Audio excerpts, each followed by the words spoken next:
Mesdames, Messieurs, bonsoir. Très heureux de vous accueillir ce soir au cœur du mystère. Nous parlerons des caractéristiques de l'année 2025, les précautions à prendre pour traverser avec succès cette nouvelle année.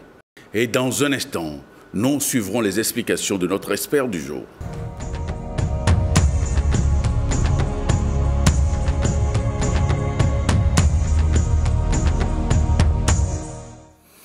Et nous recevons ce soir Wilfried Apovor. Il est instructeur spirituel, kabbaliste et astrologue. Wilfried Apovor, bonsoir. Bonsoir, frère privé. Alors, Wilfried Apovor, quelle est l'énergie principale que dégage l'année 2025? Bon, comme toutes les années, c'est une année, c'est vrai. Pour connaître l'énergie principale d'une année, c'est qu'il faut faire la numérologie, le nombre qui gouverne cette année. Ça veut dire que nous sommes en 2025, ça veut dire que nous avons 2, nous avons 0, nous avons 2, nous avons 5. Si l'on additionne, nous sommes à 9. Donc l'énergie principale que dégage cette année, c'est l'énergie du 9, qui symbolise ici le cercle, qui symbolise ici une remise en cause, qui symbolise ici une évaluation, qui symbolise ici en fait une délivrance. En fait, comme on le dit, numérologiquement, le 9 vous dit que vous êtes arrivé à la fin d'un cycle. Pendant les 9 années précédentes, c'est-à-dire pendant les 8 années précédentes plus celle-ci, quelles sont les choses que vous aviez commencées? Quelles sont celles que vous voulez commencer? Quelles sont les opportunités, ainsi de suite? Et le 9, particulièrement, vous parle de la famille. Oui. Parce que régi par Yesod, le 9 vous parle de la famille, le 9 vous parle de votre foyer, le 9 vous parle de votre environnement familial, des enfants, de votre époux, de votre épouse, ainsi de suite. J'en passe. Alors, c'est la fin d'un cycle, comme vous l'avez dit, et c'est un nouveau cycle qui commence. Alors, quels sont les défis collectifs ou universels qui pourraient influencer cette année 2025? Déjà, il faut comprendre que pour une année 9, c'est l'année 9 sur un plan cosmique. Ouais. Pour une année 9, généralement, c'est que c'est une année où on demande de ne rien entreprendre de nouveau, mais de faire une évaluation de toutes les choses qui ont été entreprises. Et dans cette évaluation, c'est comme on le dit, c'est l'année du bilan. Qu'est-ce qui a marché? Qu'est-ce qui n'a pas marché? Et pourquoi? Qu'est-ce qui a marché?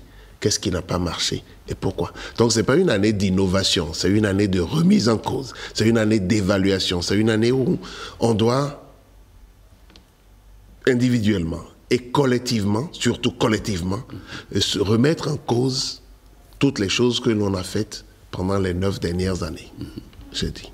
Alors, comme on le disait il y a un instant, 2025, quand on fait l'arithmétique théosophique, ça donne 9. Alors, le chiffre 9 symbolise, comme vous l'avez dit, la fin d'un cycle et l'accomplissement. Alors, comment envisagez-vous de clore, par exemple, ce cycle ou d'accomplir un objectif en 2025? Bon, ça dépend des objectifs que chacun s'est fixés. Ouais. Maintenant, il faut comprendre une chose. C'est vrai, on ne regarde pas que la numérologie, on regarde aussi le ciel. Ouais.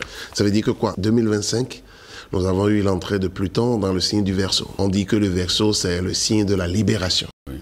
Et de quelle libération on parle ici? On parle en fait de la libération d'abord sur un plan matériel, libération sur un plan spirituel. Bref, Pluton, qui est régi par... qui est une planète de guerrière, une planète divine, on dirait en astrologie kabbalistique, qui se retrouve dans le signe du Verseau, qui est un signe de libération. Ça veut dire qu'il y aura beaucoup de choses qui vont se passer. Beaucoup de secrets enfouis seront déterrés. Beaucoup de dogmes seront brisés. Beaucoup de... Bref, les normes établies seront véritablement secouées. Et comme je le disais à quelqu'un, je dis, mais attendez, nous sommes dans une année, et ce n'est pas que cette année, parce que Pluton va faire pratiquement autour de 3 ans et un peu plus dans le signe du Verseau. Ouais. Et je vous assure que ça va être d'une période, c'est que ça commence maintenant, et ça va durer sur au moins 3 ans. Donc ça va être des périodes où il y aura de très grandes informations, de grandes révélations, des contrats ou des secrets, des pactes qui ont été scellés en secret seront mis à jour. Et là, j'aime bien dire, c'est vrai. Si l'on regarde les distributions et les énergies, on se rend compte d'une chose capitale. Il faut faire attention. Et cette attention concerne d'abord les macros, c'est-à-dire les grandes structures, pour éviter, parce qu'en réalité, on dira, ce sera une année, comme on l'a dit, de remise en cause. Mais cette remise en cause, si elle est faite de façon sincère, va être profitable aux structures, aux organisations. Mais si elle n'est pas faite de façon sincère, c'est que tout ce qui est désuet va, c'est-à-dire paraître au grand jour. Tout ce qui est contrat, illicite, va paraître au grand jour. Parce que ce sera des années de dévoilement, des années d'exposition. Donc vous voyez, si vous n'avez rien à cacher, bon, vous ne vous reprochez rien. Mais si vous avez des choses à cacher, vous avez intérêt à ne pas attendre que les circonstances vous y contraignent, je dis. Est-ce qu'on peut parler d'une année de maturité karmique? Bon, ce qui est sûr, maturité karmique, c'est comme je le dis bien. Hein. C'est vrai que l'énergie de Pluton, c'est l'énergie de Hadès, en fait, qui parle du feu. Oui. Et on vous dira que cette année, le feu, le vent, vont beaucoup détruire des choses. Et regardez tout autour de vous, vous voyez déjà de quoi je parle. Mais c'est pour vous dire que quoi? C'est vrai que, en termes de maturité, Pluton nous annonce quand même quelque chose, parce que Pluton qui passe dans le signe du Verseau, ça veut dire que ça passe au niveau de Bina, Pluton.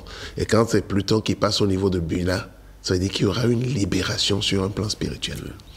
Des choses qu'on a dites aux gens, pour les endoctriner, les gens vont se déchaîner. En fait, les chaînes qui ont maintenu les consciences vont être brisées.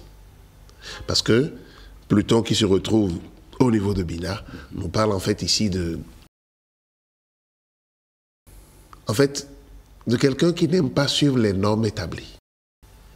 Et donc la conscience, le vent va souffler où beaucoup de personnes vont se rébeller contre ces normes établies. Surtout sur un plan religieux, sur un plan dogmatique, sur un plan... Bref, même de la morale, les gens remettront des choses en cause. Je dis. Alors, Wilfried Apovoor, quels sont les outils ou pratiques pour faire face à ces défis-là de l'année 2025? C'est l'année des dévoilements. Et bon, si tu te dévoiles, tu ne seras plus dévoilé. Je ne sais pas si vous comprenez. Oui, parfaitement. Ce que vous maintenez secret sera su. C'est comme j'ai dit, si vous avez des secrets qui sont restés secrets pendant longtemps, sachez que ces secrets-là vont devenir publics pendant cette année. Et ce que je dis, c'est bon, au niveau individuel et au niveau collectif, bien entendu. Des secrets que vous avez, des choses que vous faites qui sont en secret seront dévoilées. Comme on le dit, et Pluton crée du désordre dans l'ordre, en fait impose l'ordre dans le désordre, mais d'une façon violente. Bon, si vous êtes amis et que bon, vous n'êtes pas très franc, votre supercherie sera su. Si vous êtes un... Bon, en fait, faites attention pour ne pas paraître, mais pour être, je dis. Alors, quelles sont les pratiques spirituelles que l'on peut renforcer au cours de cette année 2025? Tout à l'heure, on a vu la numérologie qui concerne le 9. Oui. On a dit que ça nous parle de la famille. On dira aux hommes et aux femmes de s'occuper de leur famille. Oui. Cette année, s'occuper de leurs femmes, de leurs maris, de leurs enfants. Oui. Mettez la priorité sur votre famille. C'est important. Maintenant, c'est comme je le dis, quand vous mettez la priorité sur votre famille, ça veut dire que quoi? Vous faites spirituellement tout ce qui doit protéger la famille, parce que c'est comme je le dirais, ce sera une année où il faut faire très attention. Avec les énergies, il y a trop d'énergies violentes. Il y a trop d'aspects violents qui vont sévir cette année. Faites en sorte pour ne pas vous retrouver au mauvais endroit, au mauvais moment. Et pour cela, il faut élever vos taux vibratoires. Donc ça veut dire travailler, se purifier. Parce que le 9 également nous parle de purification. Oui, voilà, de la purification. Oui. Travailler, se purifier, c'est capital. Pour éviter de vous retrouver au mauvais endroit, au mauvais moment. Pour vous faire faucher par une mort pèlerine, pour vous faire faucher par une situation que vous ne... C'est-à-dire qui ne vous concerne en rien, pour vous faire faucher par des calamités ou des... C'est vrai, c'est comme on le dit, hein, dans toutes ces tohu-bohu, il y a quand même des lueurs d'espoir. Il y a des signes qui auront la possibilité de se faire énormément de moyens. Je veux parler surtout des Gémeaux, qui auront cette possibilité-là d'avoir énormément de moyens financiers qui vont passer. Je veux parler de ces signes, en fait, qui, malgré tout ce qu'on dit, la paupérisation, les difficultés, les coups du sort, ou les situations imprévues qui viendront, des maladies imprévues qui viendront, et ça, il faut le voir, des maladies imprévues qui viendront, des Verseaux vont... C'est-à-dire ceux qui couvaient des maladies, surtout Verseaux, c'est-à-dire ça me donne les lions, les scorpions, les Verseaux et les taureaux. Ceux qui couvaient des maladies, ces maladies vont faire surface. Et ce sera une période un peu éprouvante parce que Pluton passe dans un signe fils, et donc tous les signes fils, en fait, vont subir ce frasque-là. Et donc, particulièrement ces signes fils, il faut le dire, c'est la période où ils doivent être très justes. Oui. Vis-à-vis d'eux-mêmes et vis-à-vis de ceux qui sont tout autour d'eux. C'est vrai, ça concerne tout le monde, mais particulièrement ces signes-là sont les plus concernés. C'est ça. Alors, comment utiliser donc l'année de 2025 pour progresser maintenant face à tous ces défis que vous avez énumérés? Non, vous savez, les plus grands progrès ou les plus grandes avancées se réalisent dans les difficultés. C'est comme on le dit souvent chez nous, quand c'est dur, seuls les durs avancent. Ouais. Donc ça veut dire que quoi? C'est vrai, il ne faut pas dormir sur le laurier. C'est la période où il faut le plus s'investir. Et quand vous allez le faire, dès qu'il y aura la plus bienfaisante céleste, vos jardins vont fleurir. Parce qu'entre-temps, malgré, vous auriez préparé les terres, semé, ensemencé et attendre les périodes des récoltes. Ce n'est pas pendant la période des récoltes qu'on ensemence ou qu'on sème, qu'on prépare son champ. Et donc, vous allez faire l'essentiel. Mais il faut se préparer que ça ne va pas être facile. Donc, déjà, le savoir, c'est déjà une très bonne chose. Et comme je l'ai dit, mettez la priorité sur votre famille. Vos enfants, vos époux, vos épouses. Mettez la priorité sur votre famille. Et vous allez voir, c'est comme on le dit, vous n'êtes pas parents par hasard ou par décret. Vous êtes parents parce que la conscience cosmique a voulu vous confier la garde ou la charge de certaines âmes qui sont appelées à évoluer. Et en cette circonstance où vous êtes interpellé par rapport à votre rôle de famille, et membre d'une famille ou patron d'une famille ou participant à une famille, si vous mettez la famille au-dessus, vous ne pouvez connaître que de succès, que de réussite, que de réalisation. Et à ce niveau, justement, comment est-ce qu'on peut aider à éveiller les proches, les gens qu'on aime, tout ça, à éveiller à leur niveau l'énergie positive au cours de l'année 2025? L'énergie, déjà, c'est une influence psychique. Et la meilleure façon de pouvoir activer cette influence, comme on le dit chez nous, c'est de prier ou de méditer. Pourquoi pas organiser des séances de prière? Kabbalah a l'habitude de dire que nous mangeons 3 fois par jour, mais nous oublions souvent de prier. Pourquoi ne pas prier ne serait-ce qu'au moins déjà une fois? Et si on a la possibilité, 3 fois. Toutes les fois où la famille est là, faites une communion d'esprit. Et ce serait déjà une très grande poussée énergétique que vous allez ensemencer dans votre cellule familiale, j'ai dit. Alors, Wilfried Apovo, on a parlé des défis de 2025. Alors maintenant, c'est le moment de parler des atouts qu'offre 2025. Je vais insister sur un fait. En 2025, nous avons par exemple Saturne qui serait dans un signe jupitérien qui serait normalement dans le Poisson et qui insiste sur le fait de faire des sacrifices, de faire des offrandes pour ouvrir les portes. Sinon, vous allez certes travailler, vous allez avoir des entrées d'argent, mais vous ne saurez pas par où c'est passé.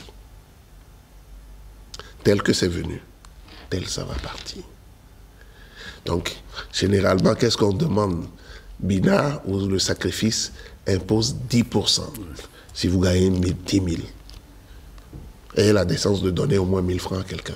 Si vous gagnez 100 000, ayez la décence de donner au moins 10 000 à quelqu'un ou à des gens.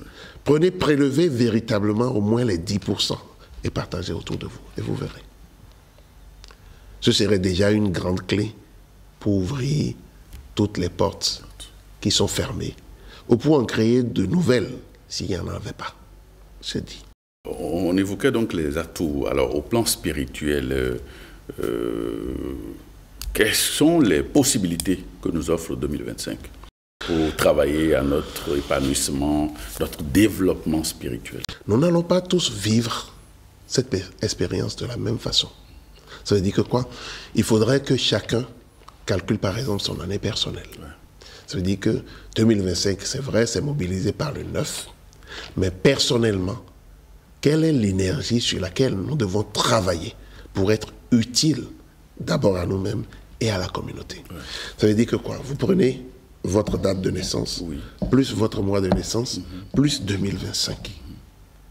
Vous additionnez le tout et vous réduisez, vous faites la somme théosophique entre 1 et 9. C'est vrai, 2025 nous parle de 9, de bilan, ainsi de suite. Mais pour quelqu'un, par exemple, qui aura une année personnelle, 1, 2025 lui demande de pouvoir affronter ses peurs, d'aller au-delà de ses limites, de ne pas attendre le soutien ou l'aide de quelqu'un. Et s'il l'attendait, il ne le trouverait pas. Il doit prendre le devant des choses et prendre des risques. Pour quelqu'un qui, en faisant ce calcul, se retrouvera avec 2, 2025 lui demande que de lui émane beaucoup d'amour. Parce que ce sera en relation avec Chokma. Qu'il puisse apprendre à ne plus être rancunier, à partager davantage d'amour et à aimer les créatures et la création, comme l'imposent les lois divines. Si ça donne 3, qu'il sache que ce sera une année où il sera sollicité le plus. Mais en même temps, ce sera une année où il va faire face à des ingratitudes qui n'auront pas de nom. Ce sera cette année également où il sera appelé à apporter la paix dans des parties divergentes. Peut-être dans sa maison, ou peut-être dans son boulot. Réconcilier des collègues qui ne s'entendaient pas, réconcilier des membres de la famille qui ne s'entendent pas. Si ça donne 4, ce sera une année, certes, où il doit donner la primauté à la famille. Mais avec le 4, ça lui donne des ouvertures, des opportunités, où il verra la possibilité d'avoir beaucoup de moyens. Mais comme on le dit, le 4 nous présente la matière inorganisée. Donc il a besoin de beaucoup de rigueur ou de s'allier quelqu'un pour avoir de la rigueur, pour ne pas dépenser toute cette manne financière ou matérielle qui va affluer dans sa vie au cours de cette année et pouvoir les utiliser, réaliser quelque chose qui pourrait avoir d'acte ou de non. Si ça donne 5, on lui demanderait d'être rigoureux avec lui-même. De ne pas chercher à imposer une rigueur à l'extérieur, pendant que lui-même il n'y arrive pas. N'y arrive pas. Et donc, on lui demanderait également de faire attention, parce que avec le 5, vous pouvez avoir des histoires qui vont vous traîner devant les tribunaux, qui vont vous traîner devant les assises. Donc, essayez plutôt d'être beaucoup plus conciliant, d'être beaucoup plus, comment vous dites, au lieu d'aller devant les tribunaux ou d'aller se plaindre à des gens pour vous aider à régler un problème, essayez plutôt voyez plutôt si vous ne pouvez pas régler les choses à l'amiable. Voilà, c'était le thème que je cherchais, à l'amiable. Si ça donne 6, ça veut dire que vous aurez un peu de difficulté. Ou vous allez traverser des épreuves qui vont vous conduire à une prise de conscience. Le 6 vous impose une prise de conscience obligatoire, c'est-à-dire soit dans la douceur ou dans la douleur. Dans la douceur, du moment où vous acceptez les situations qui s'imposent à vous, que la nature vous impose. Dans la douleur, du moment où vous pensez que c'est les autres qui sont responsables des situations de vie que vous vivez. Ces situations vont s'empirer vont grandir davantage, au lieu de voir en vous-même les causes ou les tenants des choses qui vous arrivent, si vous pensez que c'est toujours les autres qui sont responsables, c'est que vous vous retrouverez véritablement pris au coup. Avec le 6, vous êtes obligé de vous éveiller spirituellement. Si ça donne un 7, ce serait une année où on vous exhortera à prier beaucoup pour les autres et pour vous-même, à vous tourner vers votre spiritualité. Où est-ce que j'en suis entre mon état d'avant et mon état d'après? Qui suis-je spirituellement? Quel est, en fait, mon bilan spirituel, si je puis dire. Donc, et vous investir surtout dans des actes d'austérité, de prière, de partage énergétique. Si ça vous donne un 8, ça va être une année où vous allez peut-être vous investir ou commencer de nouvelles études, avoir des déplacements. Ce serait peut-être une année où vous allez peut-être vous déloger, c'est-à-dire changer de maison si vous êtes en location, ou même si vous n'êtes pas en location, vous pouvez peut-être beaucoup voyager. Le 8 également vous amène à beaucoup communiquer. Communiquer, échanger, en fait, vous fait connaître et fait connaître ce que vous faites, et ainsi de suite. Si ça vous donne un 9, nous revenons sur ce qu'on avait dit à l'entame. Absolument.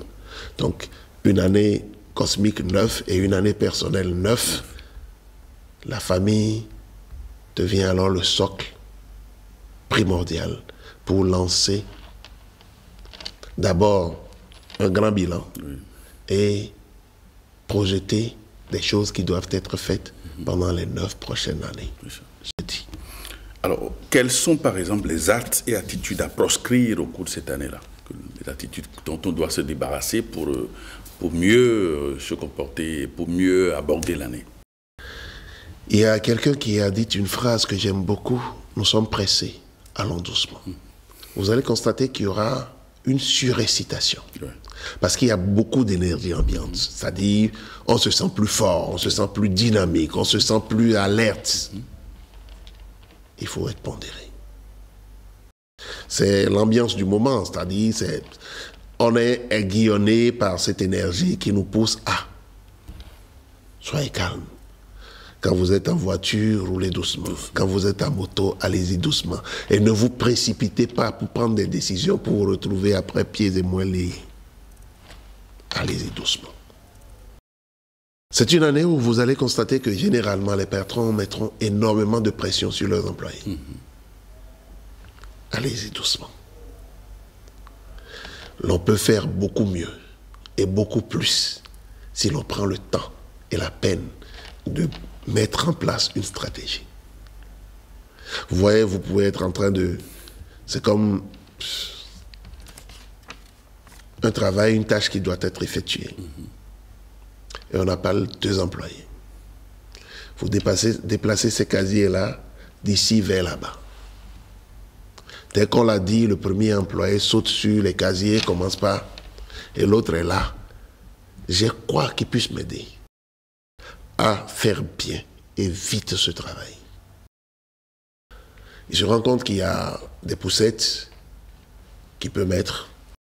Pendant que l'autre prenait un casier, lui vient avec cette poussette-là, il pouvait prendre une dizaine. Il a fini son travail. Et l'autre était toujours en train de s'époumoner. Donc, prenez le temps. Ne vous jetez pas. Quand on vient vous provoquer, dites pardon.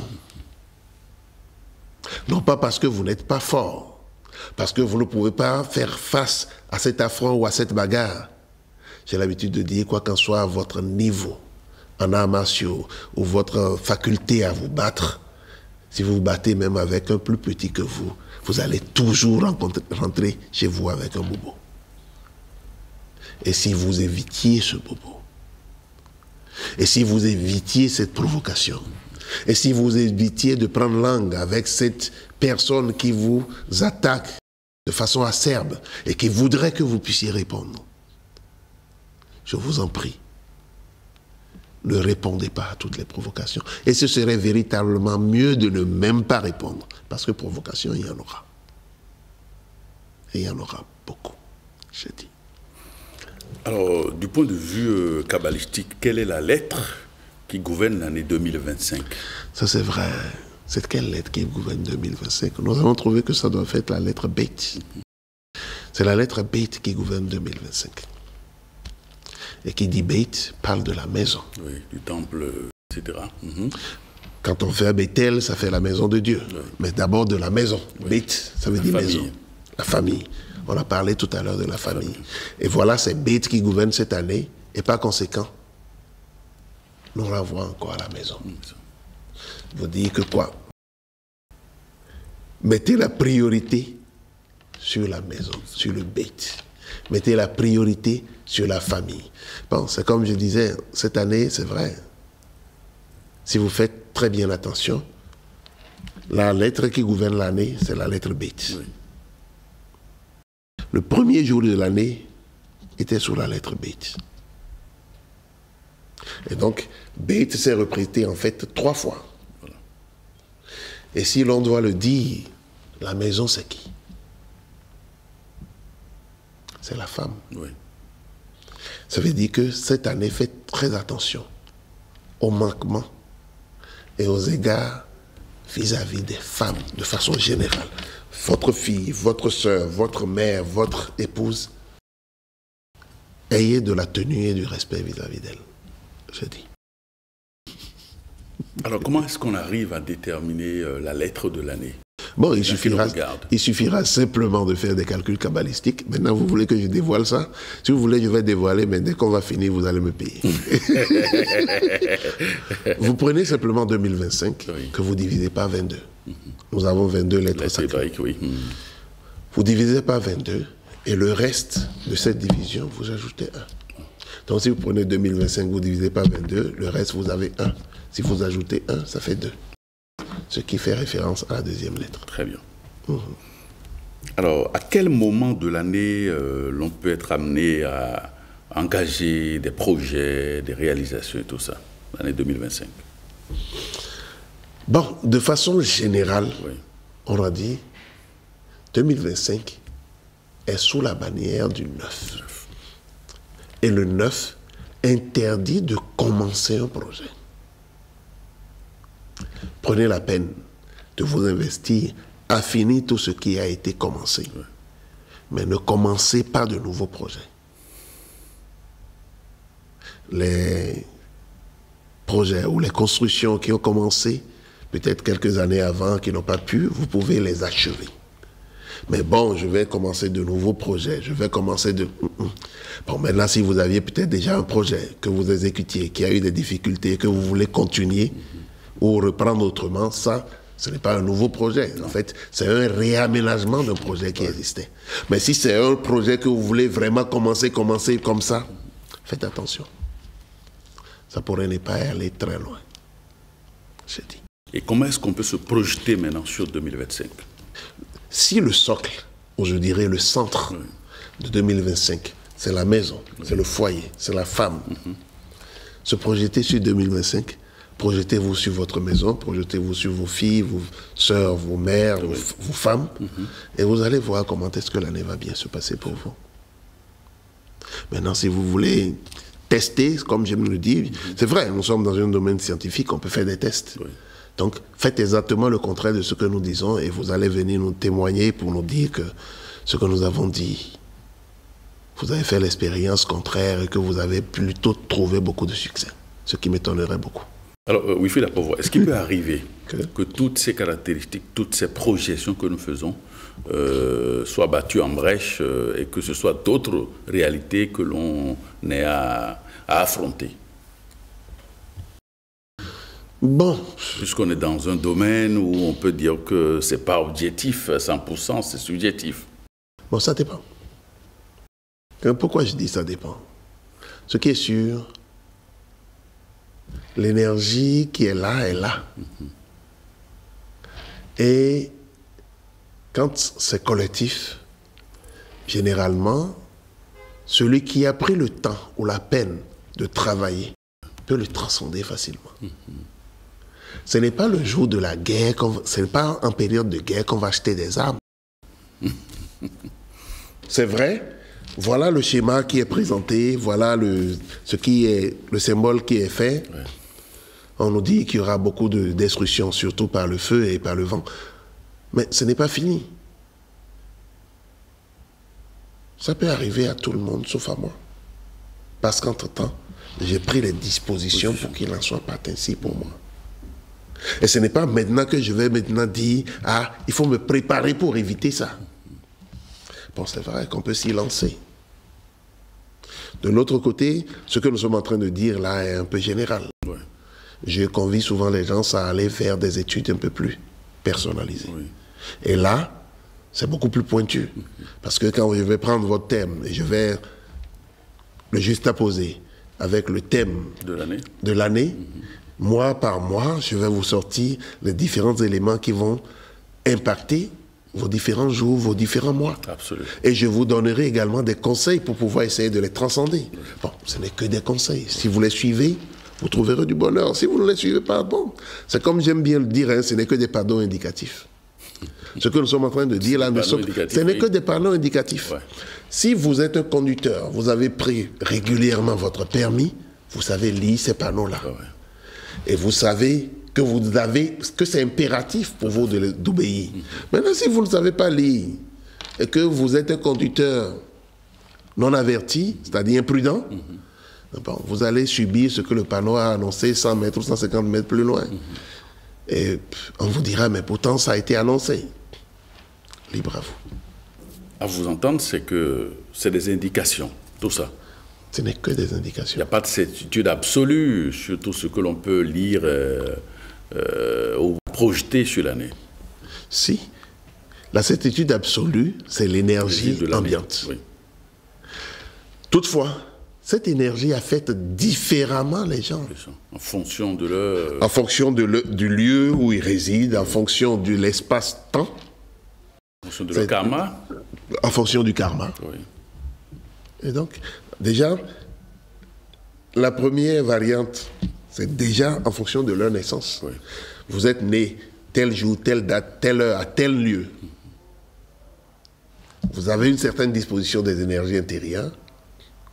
Et si vous êtes en adéquation, vous serez attiré vers tout ce qui est annoncé là. Oui. Si vous n'êtes pas en adéquation, vous pouvez vous extraire. Même si vous êtes en adéquation et que des années auparavant, vous avez pris le devant pour répondre à l'appel de votre être intérieur, c'est comme je le dis, les astres inclinent, mais ne décident pas. Ce n'est pas votre décision, ce n'est pas vos actions que vous pouvez faire de votre vie ou de votre monde ce que vous voulez. Est-ce que toutes les sciences ésotériques, initiatiques répondent à cette réalité que vous venez de décrire? Elle est inéluctable. C'est comme on le dit, l'énergie est une.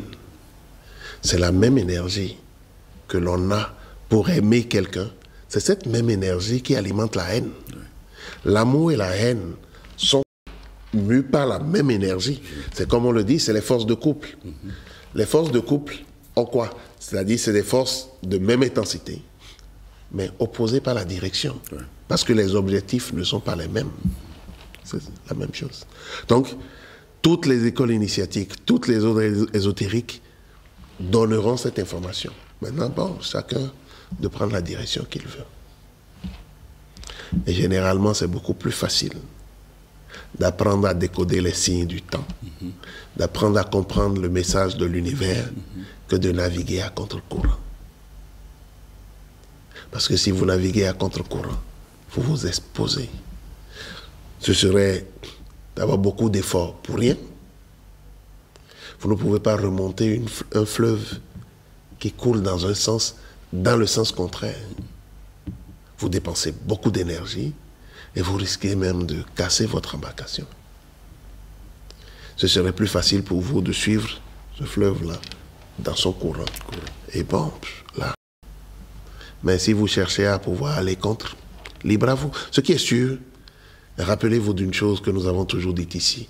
Quand l'homme manifeste sa volonté, rien sous terre, rien sur terre, rien dans les cieux ne peut aller contre, même pas Dieu. Non. Donc, si vous décidez d'aller contre tout ça, vous en avez les capacités et les ressources. Mais c'est que je vous plains parce que vous allez vous fatiguer pour rien. Alors, Wilfried Apovo, nous avions déterminé la lettre de l'année qui est bête. Maintenant, nous allons déterminer l'ange et l'archange éventuellement de l'année. Si vous prenez 2025, vous divisez cette fois-ci par 112, parce que nous avons 112 anges régents.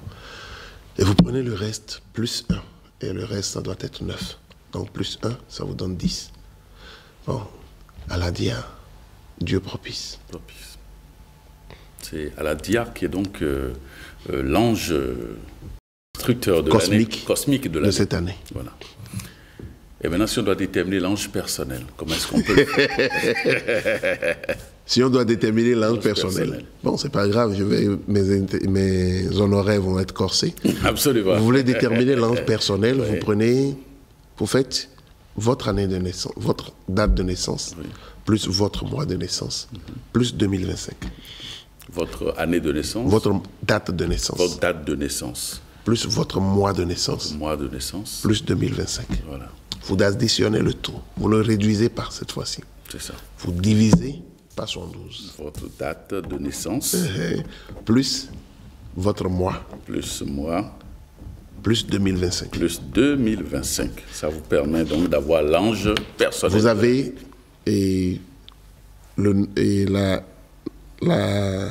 la somme va vous donner, en fait, la somme qui va donner votre année personnelle.